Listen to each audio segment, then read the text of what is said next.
2024년 10월 1일 화요일 열린비전교회 새벽기도에 나오신 모든 성도님들을 환영하며 축복합니다. 오늘 우리가 함께 나누실 말씀은 열왕기하 16장 1절로 11절의 말씀입니다. 열왕기하 16장 1절로 11절의 말씀을 제가 봉독하겠습니다. 르말라의 아들 베가 제17년에 유다의 왕 요담의 아들 아하스가 왕이 되니 아하스가 왕이 될 때의 나이가 20세라.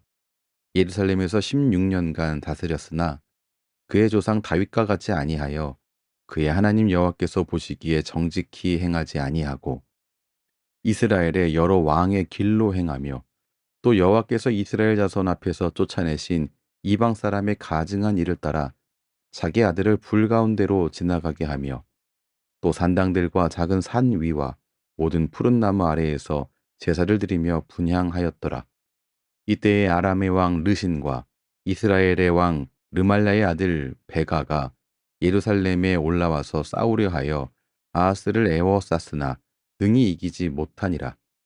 당시에 아람의 왕 르신이 엘랏을 회복하여 아람에 돌리고 유다 사람을 엘랏에서 쫓아내었고 아람 사람이 엘랏에 이르러 거기에 거주하여 오늘까지 이르렀더라. 아하스가 아수르 왕 디글랏 빌레셀에게 사자를 보내 이르되 나는 왕의 신복이요 왕의 아들이라. 이제 아람 왕과 이스라엘 왕이 나를 치니 청하건대 올라와 그 손에서 나를 구원하소서 하고 아하스가 여호와의 성전과 왕궁 곳간에 있는 은금을 내어다가 아수르 왕에게 예물로 보냈더니 아수르 왕이 그 청을 듣고 곧 올라와서 다메섹을 쳐서 점령하여 그 백성을 사로잡아 기르로 옮기고 또 르신을 죽였더라. 아하스 왕이 아수르의 왕 디글랏 빌레셀을 만나러 다메섹에 갔다가 거기 있는 제단을 보고 아하스 왕이 그 제단의 모든 구조와 제도의 양식을 그려 제사장 우리야에게 보냈더니 아하스 왕이 다메섹에서 돌아오기 전에 제사장 우리야가 아하스 왕이 다메섹에서 보낸 대로 모두 행하여 제사장 우리야가 제단을 만든지라. 아멘. 여러분, 어떤 사람이 진짜 소속, 그 사람의 진짜 소속이 어디인지는 어려운 일이 생길 때 그가 취하는 행동에서 확실히 알 수 있습니다. 오늘 이 아하스 왕, 그가 정말로 누구에게 속했는가는 그가 만난 어려움에서 취한 행동에 담겨 있습니다. 오늘 16장 5절 말씀 보면 이 아하스 왕 때에 아람과 이스라엘로부터 북이스라엘로부터 어려움 겪은 사건을 기록하고 있습니다. 5절 말씀 보면 그때의 아람의 왕 르신과 이스라엘의 왕 르말라의 아들 베가가 예루살렘에 올라와서 싸우려 하여 아하스를 에워쌌으나 능히 이기지 못하니라, 이렇게 기록되어 있습니다. 아하스가 이 아람과 북이스라엘의 이 공격으로부터 감당해내지 못하는 그런 상황이 된 것입니다. 심지어 오늘 6절 말씀을 보면 엘랏을 빼앗겼고 이 같은 이 사건을 기록한 역대하 28장 5절로 12절을 보면 하루 만에 유다 용사 12만 명이 사망했고 백성 20만 명이 사마리아로 잡혀갔다고 기록되어 있습니다. 그러나 5대 선지자의 개입으로 북이스라엘은 유다 백성만은 본국으로 돌려보냈다는 것을 알 수 있습니다. 이런 이 상황들 속에서 이 아하스가 택한 선택은 세상과 별다를 바 없는 그러한 선택이었습니다. 그가 그렇게 행할 수 있었던 것, 아니 그렇게 행한 이유는 오늘 2절 말씀부터 4절에서 확인할 수 있듯이 그가 조상의 정직한 길을 걷지 않은 악한 왕이었기 때문에 그렇습니다. 심지어 그는 북이스라엘의 그 왕들의 길을 따라간 사람이었습니다. 더 나아가서 이방 나라들의 가증한 짓까지 행한 사람이 바로 아하스였습니다. 자기 아들을 불 가운데로 지나가게 하고 산당에서 제사했습니다. 그는 하나님께 속한 사람이 아니었습니다.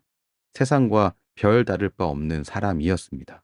그렇기에 그가 행한 행동들은 세상과 별 다를 바 없는 행동들이었습니다. 아스는 이 문제를 가지고 아수르 왕에게 나아갔습니다.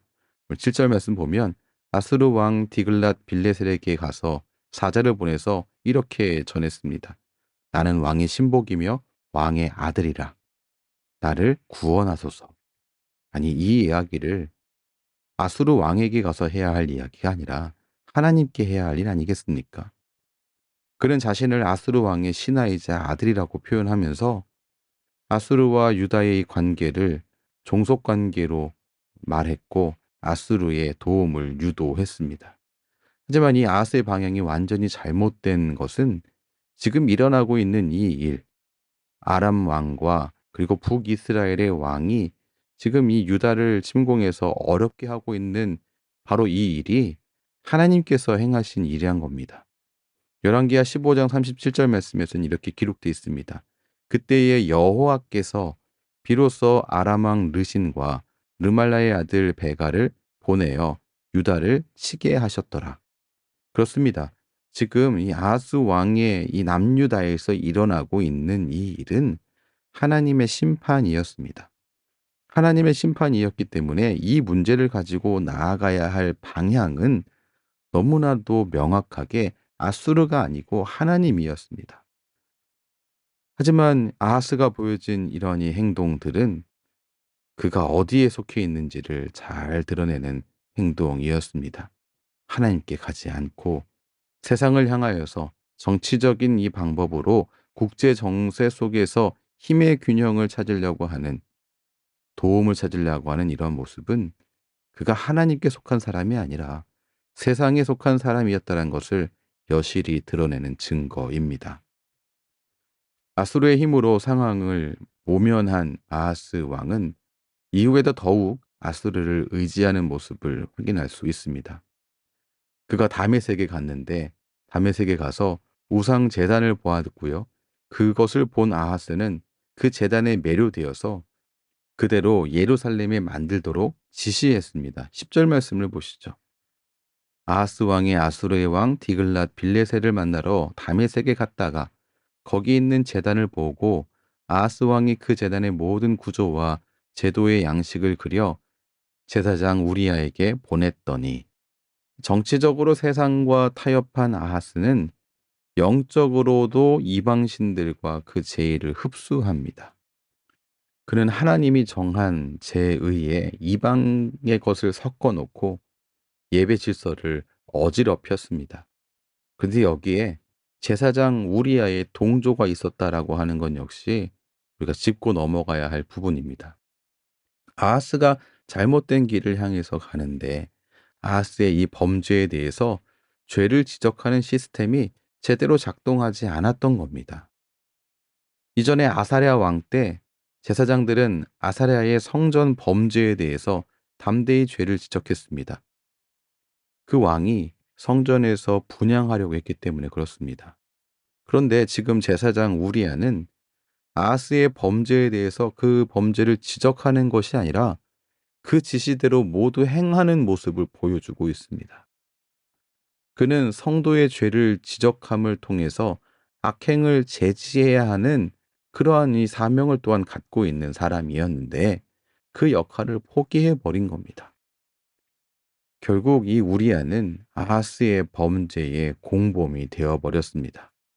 여러분, 영적 지도자는 성도의 죄를 지적하고 악행을 제지하는 지혜와 담대함으로 나아가야 하는 것이 마땅합니다. 그런 지혜와 담대함을 우리의 영적 지도자들에게 주시기를 함께 기도해 주시기 바랍니다. 말씀을 정리하겠습니다. 하나님을 향해서 소극적이었던 아하스였습니다. 그런데 그가 아수르 왕과 우상 숭배에 대해서는 적극적인 모습으로 달려들고 있는 것 확인할 수 있습니다. 이를 통해 알 수 있는 것은 그는 세상과 별다를 바 없던 사람이라는 사실입니다. 이런 아하스의 모습에서 과연 나는 어떤지, 우리는 어떤지, 하나님의 백성, 하나님의 자녀된 우리를 돌아보아야만 합니다. 저와 여러분과 우리는 하나님의 자녀답게 살고 있는지, 그리스도인다운 냄새를 풍기고 있는지 돌아보는 소중한 아침 되시기 바랍니다. 주님께서 우리에게 요구하신 것처럼 세상의 소금으로서의 역할을 온전히 감당하는, 짠맛을 잃지 않고 살아가는 하나님의 귀한 백성이요 그리스도 예수의 제자 되시기를 주님의 이름으로 축원합니다. 기도하겠습니다. 하나님, 하나님께 속한 성도답게 살아가는 그러한 하나님의 자녀 되기를, 하나님의 백성 되기를 소원합니다. 그러한 첫걸음 되는 이 10월의 하루, 10월 1일 되기를 원합니다. 참으로 세상 방식을 따르지 않고 주님이 가르쳐 주신 방식대로 담대히 나아갈 수 있도록 은혜 허락해 주시옵소서. 예수님 이름으로 기도합니다. 아멘. 우리 주 예수 그리스도의 크신 은혜와 하나님 아버지의 무한하신 사랑하심과 성령 하나님의 교통하심이 하나님의 백성된 모든 이들의 삶 가운데에 때마다 일마다 충만하게 넘치시기를 축원하옵나이다. 아멘.